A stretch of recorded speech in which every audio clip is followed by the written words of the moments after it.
masyadong magkakalayo para maging konektado sa isa't isa. Ito ang nilinaw ng PHIVOLCS kaugnay ng magkakasunod na malalakas na lindol na tumama sa 3 magkakahiwalay na lugar sa bansa sa nakalipas na 2 linggo.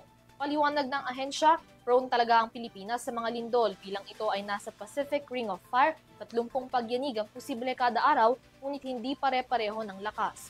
Abiso ngayon ng PHIVOLCS sa publiko, huwag mataranta at mas mainam na maging handa para sa mga ganitong sakuna. Narito ang balita. Sa nakalipas na 11 araw, 3 malalakas na mga lindol na ang tumama sa magkakahiwalay na bahagi ng bansa. Gabi ng ika-30 ng Setyembre nang iyanigin ng magnitude 6.9 na lindol ang Bogos City sa Cebu, pinakamapinsalang lindol sa Pilipinas mula 2013 kung saan libo-libo na ang aftershocks at 72 ang nasawi. Magnitude 4.4 na lindol naman ang tumama sa Pugo, La Union nitong ika-9 ng Oktubre, habang ginulantang naman ng magnitude 7.4 na lindol ang Davao Oriental ngayong Biyernes. Natural lamang para sa mga tao na mangamba sa magkakasunod na lindol dahil bukod sa dalas nito, kapwa rin malalakas ang mga naging pagyanig. Ngunit pagsisiguro ng Philippine Institute of Volcanology and Seismology o PHIVOLCS, walang koneksyon sa isa't isa ang mga nakalipas na lindol.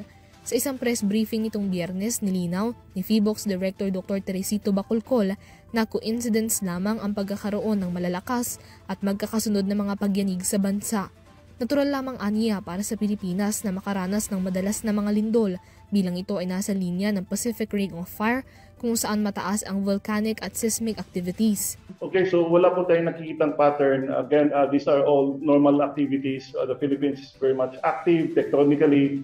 And we have more than 180 active fault segments, and we also have 6 trenches. And there's always this possibility na magkakaroon ng paglindol sunod-sunod. In fact, every day we record at least 30 earthquakes a day coming from different active fault segments of the country, as well as coming from the different trenches. Just that minsan lalakas and maramdaman ng mga tao. But again, karamihan dito ay mga mahina lamang. So, tinatayang mayroong 30 active fault system sa bansa. 5 rito ang major active fault lines na siyang nag-generate ng mga lindol. Paliwanag ni Bacolcol, masyadong magkalayo ang Cebu, La Union at Davao Oriental para maging magkakakonekta at naiba-iba rin ang pinagmula ng mga nasabing lindol. Bogo Bay Fault ang earthquake source ng nakalipas na lindol sa Cebu. Philippine Fault naman ang sa La Union, habang ang Philippine Trench naman nag-generate ang lindol sa Davao. Dagdag ni Bacolcol, kung tutuusin, hindi lamang sa lindol prone ang bansa, kundi maging sa mga pagsabog ng bulkan at banta ng tsunami. Paalala niya ngayon sa publiko, sa halip na pangunahan ng takot, mas mabuting maging handa. Natural lamang daw na sa magkakasunod na mga sakuna ay magkaroon na ng disaster fatigue ang mga mamamayan, ngunit sabi ni Bacolcol, huwag mataranta at unahin ang paghahanda sa mga ganitong disasters. Again, wag po sila matakot.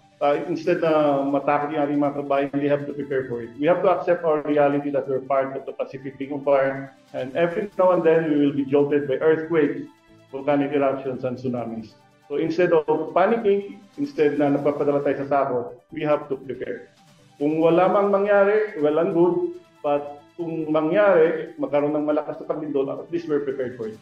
Para sa EuroTV News, Mila Yagin, sumasaludo sa bawat Pilipino.